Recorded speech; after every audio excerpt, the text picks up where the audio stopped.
wisanggene kok ya nututi laku ingsun. Wisanggene kok ya dadak nyelo-nyelo sowan ana kayangan Jonggring Saluka. Kendhogong si Wahyu Topeng Waja iki bakal tak singitke supaya ora kadenangan jeneng ingsun bakal memba wujud.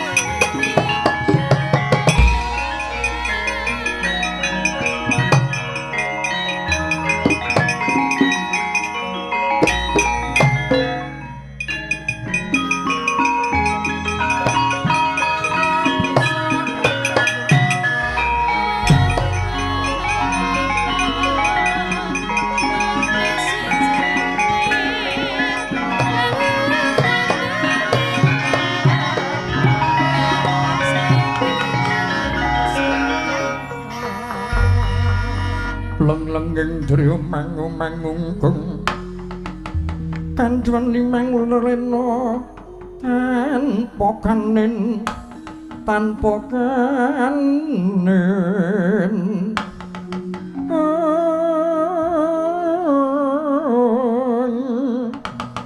yen tan tulus mengku sang Dyah Utama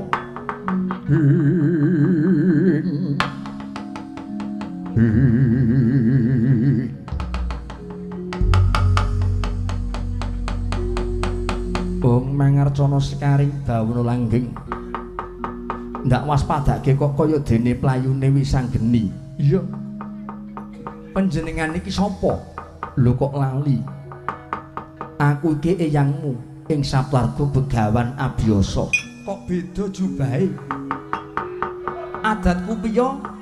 Yen kaki Abiyasa kuwi ling ngagem jubah ki wernane putih. Lah kok iki jubahe kok wernane ijo? Apa kaki Abiyasa kuwi ganti partai PKB apa kepiye? Aja celemungan Wisanggeni. Iya. Tekamu ning papan kene, tekaku ning papan kene kaki Abiyasa ora ana liya. Rening negara Ngamarta kowe tintrip Ngamarta geger disebabke larane Kakang Gatut. Sing usadani sasmita sing ndak tampa ya mung kaki Abiyasa. Mula tekaku mrene aku njaluk tulung, njaluk obor, njaluk banyu bening kanggo maluyake larane Kakang Gatotkaca. Banjur syarat saranane utawa tambane kuwi apa? Sing iso ngusadani mung panjenengan kaki Abiyasa. Yen pancen pun eyang iku bisa lan kagungan tumuli bakal tak aturke supaya waluya tumajati jati katembahan mulya. Iso wae tur ya mesti kagungan wae. Wujude sing kanggo ngusadani Gatotkaca kuwi apa? Dudu obat-obatan empon-emponan dudu. Ning tambane ora ana liya mung kejaba kendhaka kang isi Wahyu Topeng Waja. Entuk tak jaluk, ora entuk ya tak jaluk. Lah sing duweni kendhaka ing si Wahyu Topeng Waja iku sapa? Ora usah goroh. Yen kaki Abiyasa kok ngaku dadi brahmana utawa pendhita, aja seneng goroh. Apa meneh gorohe karo atine dhewe, gorohe kok karo uripe dhewe. Mengko gedhe walate kaki Abiyasa. Ayo, pasrahna karo aku. Kendhaka kang isi Wahyu Topeng Waja. Pun eyang ora priksa, kuwi kagungane para dewa. Yen Wisanggeni kok arep mutrah wujud kendhaka ing si Wahyu Topeng Waja sowana ana kayangan Jonggring Saluka ora geduga ngulungake nyo tampanono.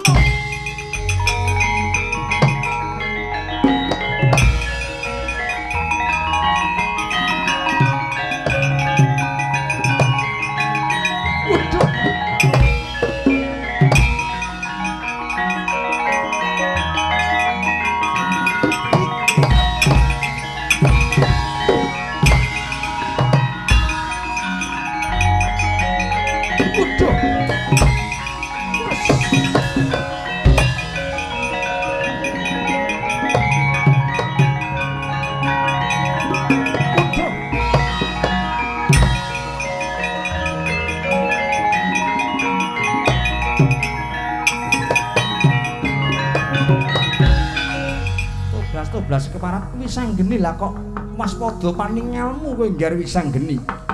Pun membo dadi eyang abiyasa ning semune kowe ngerti. Semune kowe uninga. Kanggo ngguang lakune Bathara Kresna supaya ora kajenengan dening para Pandhawa. Kendha Geng Siwayu bakal tak uncalke.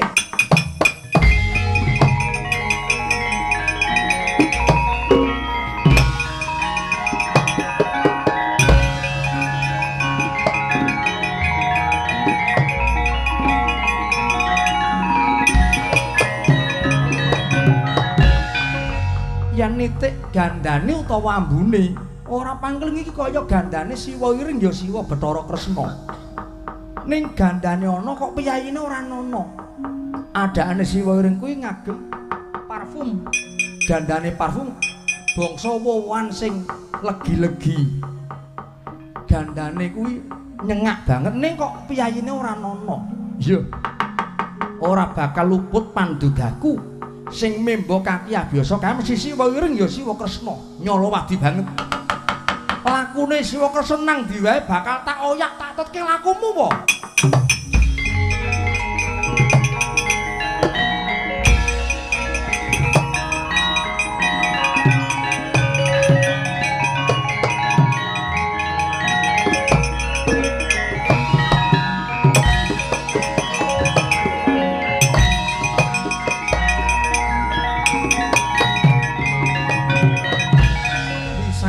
Masa ngerti yo.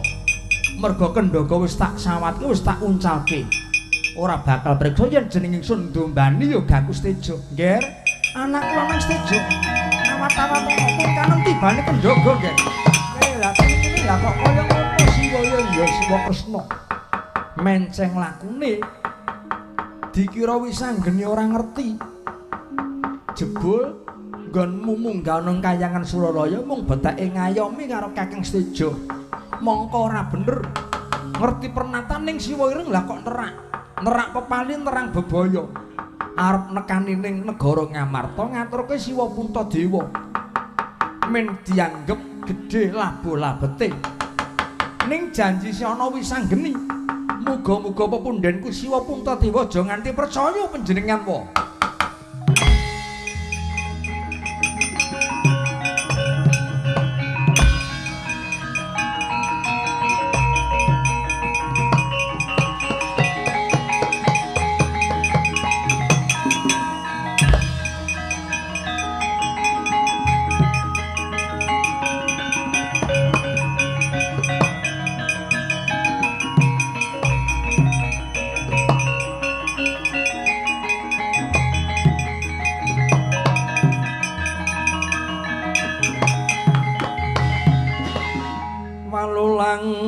Rene ko jalma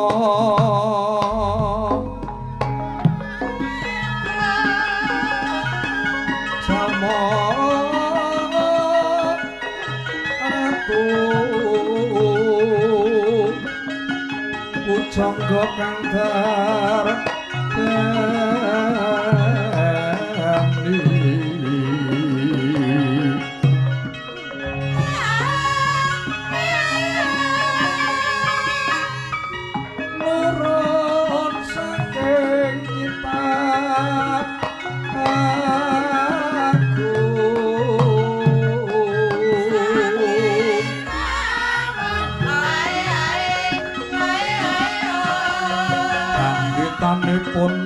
Pujangga duwe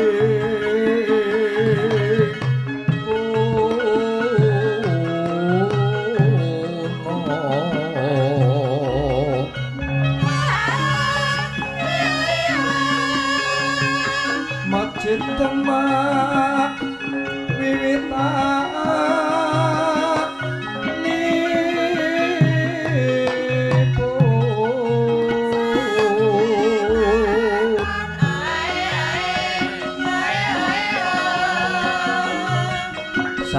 saking negeri Monco walulan kinabar mirip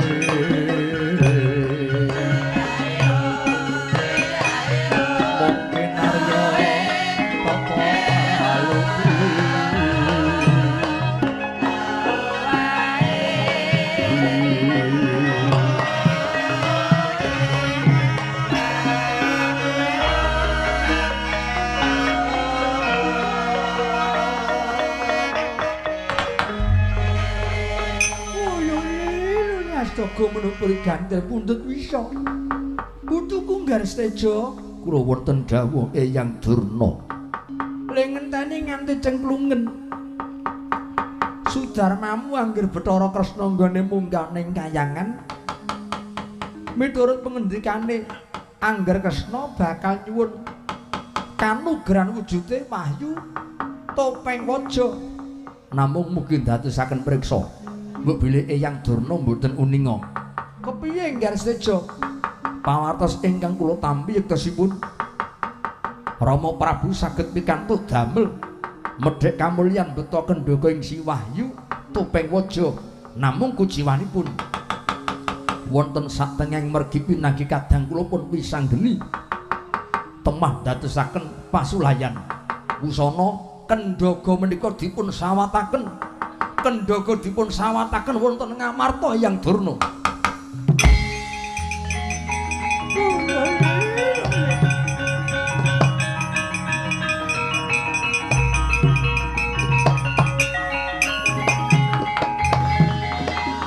Terus nekatmu kepiye nggaris teja? Kula sampun prasetya Hyang. Yen nganti kok steja wurung cabar gagar wigar tanpa karya pejah badhe kula lampahi. Kepareng kula badhe ngrumiyini lampah. Ingkang wasteja kula badhe sowan wonten Ngamarta. Rening Gathukaca nandhang sakit. Madal saliring usada Gathukaca badhe kula tantang. Badhe kula tanting. Sing iso unggul jurite kuwi sing bisa medhek kemenangan. Sing bisa nggaya wahyu topeng waja. Bagus, ya, bagus.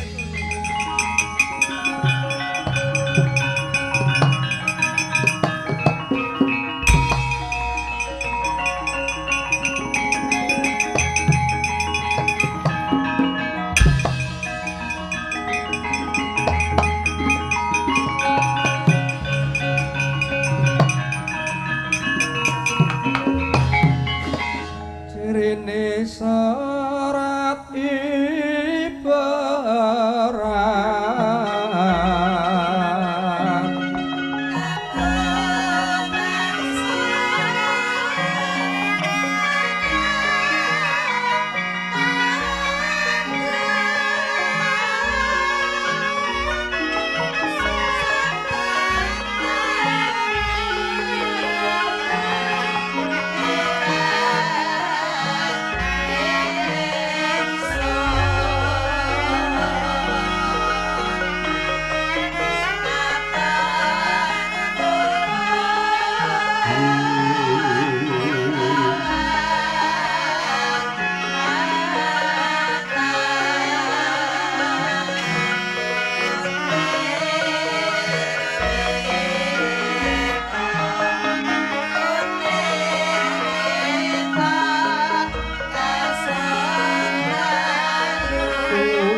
tanpa kata menghimo ing ujung ancala kaya tan antuk soroting yang pratangga pati katingal peteng dedet lelimengan pindha bangun kasaputing lebu gegudungan samya aluk sesekaran samya gogrok nadyan to dereng winanci balumbang asatoyane wadere kumambang sirna weksi jalak tan wonten ingkang sigrak iwak emas samya tiwas sedaya samya hanya kukruk hanya lentrih banyu mili dadi mandeg